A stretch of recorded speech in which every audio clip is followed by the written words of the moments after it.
ಎಲ್ಲ ನನ್ನ ಪ್ರೀತಿಯ ಮಾಧ್ಯಮ ಮಿತ್ರರಿಗೆ, ಹಾಗೆ ಇಲ್ಲಿ ನೆರೆದಿರುವಂಥ ಎಲ್ಲ ನನ್ನ ಸಿನಿಮಾ ಟೀಮ್ಗೆ, ಆ್ಯಕ್ಟ್ ಮಾಡಿರುವಂಥ ಆ್ಯಕ್ಟರ್ಸ್ಗಳಿಗೆ, ನಮ್ಮ ಪ್ರೊಡ್ಯೂಸರ್ಸ್ಗಳಿಗೆ, ಡೈರೆಕ್ಟರ್ಗೆ, ಚೇತನ್ ಕುಮಾರ್ ಹಾಗೂ ವಿಜೇತ್ ಎಲ್ಲರಿಗೂ ಹಾರ್ಡ್ಲಿ ಕಂಗ್ರ್ಯಾಚುಲೇಷನ್ಸ್. ಈ ದಿನಕ್ಕೋಸ್ಕರ ತುಂಬ ವರ್ಷಗಳಿಂದ ಕಾದಿದ್ವಿ ಈ ಸಾಂಗ್ ಯಾವಾಗ ರಿಲೀಸ್ ಆಗುತ್ತೆ ಅಂತ.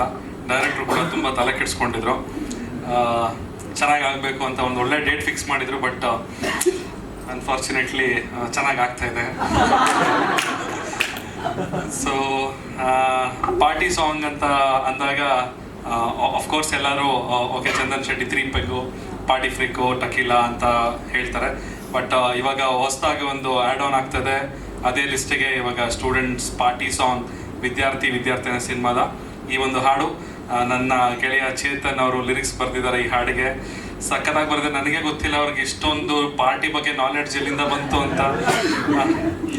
ಅಂದ್ರೆ ಇಲ್ಲ, ಅವರು ತುಂಬಾ ಜ್ಞಾನಿ ಇದ್ದಾರೆ. ಅವರು ಇನ್ಸ್ಪಿರೇಷನ್ ಅಂತಿದ್ದಾರೆ, ನಾನೇ ಅಂತ ಅವ್ರಿಗೆ inspiration. But still so Chetan Kumar ತುಂಬಾ ಚೆನ್ನಾಗಿ ಅಷ್ಟು ಯೋಚನೆ ಮಾಡಿ ಏನೇನು ವಿಷಯಕ್ಕೆ ಪಾರ್ಟಿ ಮಾಡ್ತಾರೆ ಅನ್ನೋದೆಲ್ಲ ಹುಡುಕಿ ಒಂದೊಂದು ಬರೆದಿದ್ದಾರೆ ಲಿರಿಕ್ಸ್ನ. ತುಂಬಾ ಚೆನ್ನಾಗಿದೆ. ಆ್ಯಂಡ್ ವಿಜೇತ್ ಅವರು ಸಖತ್ತಾಗಿ ಮ್ಯೂಸಿಕ್ ಮಾಡಿದ್ದಾರೆ. ಆ್ಯಂಡ್ ನನ್ನ ವಿಜೇತಿನ ಇದು 2ನೇ ಕಾಂಬಿನೇಷನ್ ಆಫ್ಟರ್ 3 ಪೆಗ್ ಆದಮೇಲೆ ಬಂದಿರುವಂಥ ಒಂದು ಹಾಡು. ನಾನು ವಿಜು ಮತ್ತು ಚೇತನ್ನು 2011ನೇ ಇಸ್ವಿಲಿ ಬೆಂಗಳೂರಿಗೆ ಆಗಷ್ಟೇ ಬಂದಿದ್ವಿ ನಾವು. ಅವಾಗ ಒಂದೇ ರೂಮ್ನಲ್ಲಿ ನಾವು 3 ಜನ ರೂಮ್ಮೇಟ್ಸ್ ಆಗಿದ್ವಿ. ಆ ದಿನನ ಇವತ್ತು ನೆನೆಸ್ಕೊಳ್ತೀನಿ. ಅವತ್ತು ಬೇರೆ ಥರ ಇತ್ತು ನಮ್ಮ ಸಿಚುವೇಶನ್, ಇವತ್ತು ಬೇರೆ ಥರ ಇದೆ, ಎಲ್ಲ ಸುಧಾರಿಸಿದೆ. ಆ್ಯಂಡ್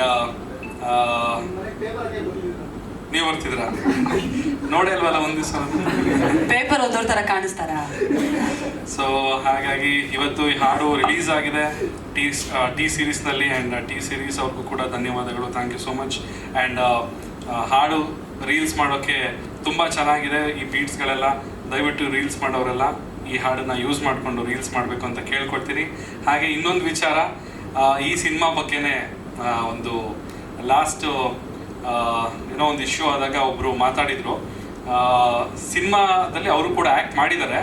ನನಗೆ ಗೊತ್ತಿಲ್ಲ ಅವ್ರು ಯಾಕೆ ಆ ಥರ ನನ್ನ ಮೇಲೆ ಒಂದು ಆರೋಪಗಳನ್ನ ಮಾಡಿದ್ರು, 1-2 ಆರೋಪಗಳನ್ನ. ಅದನ್ನು ಇವತ್ತು ಈ ಸ್ಟೇಜ್ ಮುಖಾಂತರನೇ ಅದನ್ನು ಕ್ಲಾರಿಫೈ ಮಾಡಿದ್ರೆ ಒಳ್ಳೇದು ಅಂತ ಅನಿಸ್ತದೆ. ಬಿಕಾಸ್ ಈ ಸಿನಿಮಾದಲ್ಲಿ ನಾನು ಶೂಟಿಂಗ್ ಟೈಮಲ್ಲಿ ನಾನು ಆ ಥರ ಮಾಡಿದ್ದೆ ಅನ್ನೋ ಒಂದು ಅಲಿಗೇಷನ್ನ ಅವರು ಮಾಡಿದರು. ಸೊ ಹಾಗಾಗಿ ನಾನು ಅದನ್ನು ಇಲ್ಲೇ ಕ್ಲಾರಿಫೈ ಮಾಡಬೇಕಂತ ಅಂದ್ಕೊಂಡಿದ್ದೀನಿ. ಒಂದು ಫಸ್ಟು ನನ್ನ ಮೇಲೆ ಅವರು ಆರೋಪ ಮಾಡಿದ್ದು, ಸಿನಿಮಾಗೆ ನಾನು ಶೂಟಿಂಗ್ ಟೈಮ್ನಲ್ಲಿ 15 ದಿವಸ ಫೋನ್ ಸ್ವಿಚ್ ಆಫ್ ಮಾಡಿಕೊಂಡು ಶೂಟಿಂಗಿಗೆ ಬಂದಿಲ್ಲ ಅನ್ನೋ ಒಂದು ಆರೋಪ ಮಾಡಿದರು. ಹಾಗೆ ಎರಡನೇದು, ಯಾವುದೋ ಒಂದು ಪ್ರೆಸ್ ಮೀಟ್, ಅಂದರೆ ನಮ್ಮ ಸಿನಿಮಾ ಕುಂಬಳಕಾಯಿ ಆಗಿದ್ದು ಒಂದು ಪ್ರೆಸ್ ಮೀಟ್ ಮಾಡಿದ್ವಿ. ಆ ಪ್ರೆಸ್ ಮೀಟಿಗೆ ನಾನು ಮನೆಯಲ್ಲಿ ಹಾಕೋ ಬಟ್ಟೆನ ಹಾಕೋ ಬಂದಿದ್ದಂತೆ ಸ್ಟೇಜ್ ಮೇಲೆ. ಅವಾಗ ಡೈರೆಕ್ಟರ್ ಕರೆದು ನನ್ನ ಬೈದ್ರಂತೆ. ಸೊ ಈ ರೀತಿಯಾದ 2 ಆರೋಪ ಮಾಡಿದರೆ ಅದನ್ನು ಕ್ಲಾರಿಫೈ ಮಾಡಬೇಕು. ಅದಕ್ಕೋಸ್ಕರ ನಮ್ಮ ಡೈರೆಕ್ಟರ್ನ ಸ್ಟೇಜ್ ಮೇಲೆ ಕರೀತಾ ಇದ್ದೀನಿ. ಅವ್ರು ಬಂದ್ಬಿಟ್ಟು ಇದಕ್ಕೆ ಕ್ಲಾರಿಫಿಕೇಶನ್ ಕೊಟ್ಟರೆ ನನಗೆ ಸಮಾಧಾನ ಆಗುತ್ತೆ. ಡೇಟ್ ನೋಡ್ಕೊಂಡು ಶ್ರೀಕಾಂತ್ ಬನ್ನಿ. ಯಾಕೆ ಆ ವ್ಯಕ್ತಿ ಆ ರೀತಿ ಹೇಳಿದ್ರು ನನಗಂತೂ ಗೊತ್ತಿಲ್ಲ. ನೀವೇನಾದ್ರೂ ಹೇಳ್ಕೊಟ್ಟಿದ್ರೆ ಪಬ್ಲಿಸಿಟಿಗೋಸ್ಕರ ಹೇಳ್ಕೊಟ್ಟಿದೆ ಅಂತ ತಿಳ್ಕೊಂಡ್ರಿ. ಪಬ್ಲಿಸಿಟಿ ಆಗಲಿ ಆ ಥರ ಏನಾರ ಇದ್ರೆ. ಆ ಥರದ್ದು ಏನಿಲ್ಲ. ಇಲ್ಲ, ಆ್ಯಕ್ಚುಲಿ ಪ್ರಾಮಿಸ್ಲಿ ಹೇಳ್ತೀನಿ, ಆನೆಸ್ಟ್ಲಿ ಶೂಟಿಂಗ್ ಸ್ಪಾಟಿಗೆ ನಾಟ್ ಓನ್ಲಿ ಡೇಟ್, ಅವರು ಆನ್ ಟೈಮ್, ಒಂದು ದಿನನೂ 10 ನಿಮಿಷನೂ ಸಹ ಲೇಟಾಗಿ ಬಂದಿಲ್ಲ. ಇದು ನನ್ನ ಕಡೆಯಿಂದ ಕ್ಲಾರಿಫಿಕೇಶನ್. ಓಕೆ, ಯಾವತ್ತೂ ಬಂದಿಲ್ಲ. ಅವರು 3 ಶೆಡ್ಯೂಲಲ್ಲಿ ಮಾಡಿದ್ವಿ. ಸಾಂಗ್ ಆಗಿ ಮೈಸೂರಿಗಾಗಿರ್ಬೋದು, ಮತ್ತು ಇನ್ನೊಂದು ಹೇಳಲೇಬೇಕು ನಿಮಗೆ. ಆ್ಯಕ್ಚುಲಿ ಇದ್ರ ಜೊತೆಗೆ ಅವರು ಆಲ್ಮೋಸ್ಟ್ ಈ ಸಿನಿಮಾಗೆ 3 ಕ್ಯಾರೆಕ್ಟ್ರೇಷನ್ ಮಾಡಿದ್ದಾರೆ. ಸೊ ಅವ್ರ ವೆಯ್ಟನ್ನು 8 ರಿಂದ 9 kg ವೇರಿಯೇಷನ್ಸು ಅಷ್ಟು ಡೆಡಿಕೇಟಿವ್ ಆಗಿ ಮಾಡಿದ್ದಾರೆ. ಹಾಗಾಗಿ ಟೈಮಿಗೆ ಬಂದಿಲ್ಲ ಅಂತ ಹೇಳೋದ್ರಲ್ಲಿ ತಪ್ಪಾಗುತ್ತೆ. 100% ಬಂದಿದ್ದಾರೆ. ನೀವು ಕ್ಲಾರಿಫೈ ಮಾಡಿಜಿ. ಆಯ್ತು, ಡೈರೆಕ್ಟರ್ ಹೇಳಾದ್ಮೇಲೆ ಆಯ್ತು. ಆಮೇಲೆ ಯಾವಾಗ ಬೈದಿದ್ರಂತಲ್ಲ, ಸ್ವಲ್ಪ ಹೇಳ್ಬಿಡಿ ಏನಂತ ಬೈದಿದ್ರು. ನಾವು ಬೈಯೋಷ್ಟು ಯಾವಾಗಲೂ ಮಾತಾಡೇ ಇಲ್ಲ, ಕಮ್ಮಿನೇ ಮಾತಾಡ್ತೀವಿ ನಾವು, ತುಂಬಾ ಕಮ್ಮಿ ಮಾಡಿ. ಇಲ್ಲ ಆ ಥರದ್ದು ಯಾವುದು ಬಂದಿಲ್ಲ. ಮೋಸ್ಟ್ಲಿ ಅವರು ನಿಮ್ಮನ್ನು ಸೂಪರಾಗಿ ನೋಡೋಕೆ ಇಷ್ಟಪಟ್ಟಿದ್ದಾರೆ ಸರ್. ನೆಕ್ಸ್ಟ್ ಕಲರ್ಫುಲ್ ಬಟ್ಟೆ ಹಾಕೊಂಡ್ಬರ್ಲಿ ಅಂತ ಅವ್ರಿಗೆ ಇಷ್ಟ. ಓಕೆನಾ ಸರ್? ಓಕೆ.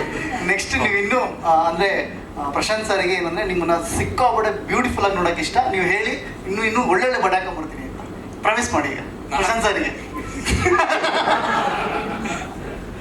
ಇಲ್ಲ, ಏನಿಲ್ಲ, ಬಟ್ಟೆಯಲ್ಲಿ ಏನಿಲ್ಲ. ಅದನ್ನ ಹೇಳಕ್ ಮನ್ಸು ಚೆನ್ನಾಗಿದ್ರೆ ಆಯ್ತು, ಎಲ್ಲರೂ ಚೆನ್ನಾಗಿ. ಆಕ್ಚುಲಿ ಪ್ರೋಗ್ರಾಮಿಗೆ ಬಂದರೆ ಸಾಕು. ಮನಸ್ಸು ಒಳ್ಳೇದು ಮಾಡಿದ್ರೆ ದೇವರು ಬಟ್ಟೆಲಿ ಏನಿಲ್ಲ. ಅದನ್ನ But ನಾನು you- ನಿನ್ನೆ ಹೇಳ್ಬೋದಿತ್ತಾನೆ, ನಾನು ಸೀರೆ ಉಟ್ಕೊಂಡು ಬರ್ತಿದ್ನ. ಇಲ್ಲ ಚೆನ್ನಾಗಿ ಕಾಣ್ತಿದ್ರು. ಚೆನ್ನಾಗಿ ಕಾಣ್ತಿದ್ರು ಆ್ಯಕ್ಚುಲಿ. ಸೊ ಅದು ಬಟ್ಟೆದು ಏನು ಪ್ರಾಬ್ಲಮ್ ಇಲ್ಲ. ಇಲ್ಲಿ ಆನ್ ಟೈಮಿಗೆ ಬಂದಿದ್ದಾರೆ. ಸೊ ಚೆನ್ನಾಗಿ ಸಿಕ್ಕಾಪಟ್ಟೆ ಸರ್ ಕೋಆಪರೇಟಿವ್ ಆಗಿದ್ದಾರೆ. ಬಿಕಾಸ್ ಆಫ್ ನಮಗೂ ತುಂಬ ಟೆನ್ಷನ್ಸ್ ಇದೆ ಇಲ್ಲಿಂದ ರಿಲೀಸ್ ಮಾಡೋದಕ್ಕೆ. ಪ್ರತಿದಿನ ಇಲ್ಲಿಂದ ನನಗೆ ಈ ಪ್ರೆಸ್ ಮೀಟ್ ಆದಮೇಲೆ ಕೂತ್ಕೊಂಡ್ರೆ ನನಗೆ ಅಲ್ಲಿ ಪುಕ್ಕು ಅನ್ನೋಕ್ಕೆ ಶುರುವಾಗಿದೆ, ಏನಾಗುತ್ತೆ ಏನು ಅಂತ. ಸೊ ಎಲ್ಲರೂ ಚಂದನ್ ಸರಿಗೆ ಏನಂದರೆ ಸೊ ಕೋಆಪರೇಟ್ ಮಾಡಿ ಅಂತ ಮತ್ತೆ ಕೇಳ್ಕೊಂತೀನಿ. ಖಂಡಿತವಾಗ್ಲೂ ಸಿನಿಮಾ ರಿಲೀಸ್ ಆಗೋವರೆಗೂ ನಾನು ನಿಮ್ಮ ಜೊತೆ ಇದ್ದೇ ಇರ್ತೀನಿ ಸರ್ ಮೈಸೂರಿಗೆ ಹೋಗ್ಬಿಡಿ ಸರ್. ಅಲ್ಲ ಮನೆ ಮೈಸೂರಲ್ಲಿ ಖಂಡಿತವಾಗ್ಲೂ ಹೋಗ್ಲೇಬೇಕು. ಸೊ ಅದೇ ಸಿನಿಮಾಗೆ ಪ್ರಮೋಷನ್ಸ್ ಏನಿದೆ ಅದಕ್ಕೆ ಖಂಡಿತವಾಗ್ಲೂ ನಾನು ಬಂದೇ ಬರ್ತೀನಿ. ಸಿನಿಮಾ ರಿಲೀಸ್ ಆಗೋವರೆಗೂ ನಾನು ಚಿತ್ರತಂಡದ ಜೊತೆ ಇದ್ದೇ ಇರ್ತೀನಿ. ಆ್ಯಂಡ್ ಮತ್ತೊಮ್ಮೆ ಎಲ್ಲರಿಗೂ ನಾನು ರಿಕ್ವೆಸ್ಟ್ ಮಾಡೋದೇನು ಅಂತ ಹೇಳಿದ್ರೆ, ಹೌದು ಮಾರ್ಕೆಟು ಇವಾಗ ಬೇರೆ ಥರ ಟರ್ನ್ ಆಗಿದೆ, ಬಟ್ ಸ್ಟಿಲ್ ಸಿನಿಮಾ ತಂಡ ಉಳಿಬೇಕು ಅಂತ ಹೇಳಿದ್ರೆ ಎಲ್ಲರೂ ಥಿಯೇಟ್ರಿಗೆ ಬಂದು ಸಿನಿಮಾ ನೋಡಲೇಬೇಕು. ಈ ರೀತಿಯಾದಂಥ ಒಂದು ಅನುಭವ ಯಾವಾಗ ಆಗಿತ್ತು ಅಂತ ಹೇಳಿದ್ರೆ, ಹಲವಾರು ವರ್ಷಗಳ ಹಿಂದೆ ಈ ನಾಟಕ ಕಂಪ್ನಿಗಳಿತ್ತು. ಯಾವಾಗ ಸಿನಿಮಾ ತುಂಬ ಓವರ್ಟೇಕ್ ಮಾಡಿದ್ರು ಆವಾಗ ನಾಟಕ ಕಂಪ್ನಿಗಳೆಲ್ಲ ಒಂದೊಂದೇ ಮುಚ್ತಾ ಬಂತು. ಸೊ ಹಾಗಾಗಿ ಆ ರೀತಿಯಾದಂಥ ಒಂದು ಪರಿಸ್ಥಿತಿ ಇವತ್ತು ಸಿನಿಮಾ ರಂಗಕ್ಕೂ ಕೂಡ ಬಂದಿದೆ. ಆದರೆ ಅದನ್ನು ತಡೆಯುವಂಥ ಶಕ್ತಿ ಇರೋದು ಆಡಿಯನ್ಸ್ ಕೈಲಿ ಮಾತ್ರ. ಕಲಾವಿದರನ್ನ ಉಳಿಸೋ ಒಂದು ಶಕ್ತಿ ಇರೋದು ಆಡಿಯನ್ಸ್ಗಳಿಗೆ ಮಾತ್ರ. ಕಲಾವಿದರು ಉಳಿಬೇಕು ಅಂತ ಹೇಳಿದ್ರೆ ನೀವು ಥಿಯೇಟ್ರಿಗೆ ಬಂದು ಸಿನಿಮಾ ನೋಡಬೇಕು. ನಮ್ಮೆಲ್ಲರಿಗೂ ಸಪೋರ್ಟ್ ಮಾಡಿ ಅಂತ ಕೇಳ್ಕೊಳ್ತಾ ನನ್ನ ಈ ಮಾತನ್ನ ಮುಗಿಸ್ತಾ ಇದ್ದೀನಿ. Thank you. ಏನಿಲ್ಲ ಸರ್, ಮತ್ತೆ ಆ್ಯಕ್ಚುಲಿ ಪಾರ್ಟಿ ಸಾಂಗ್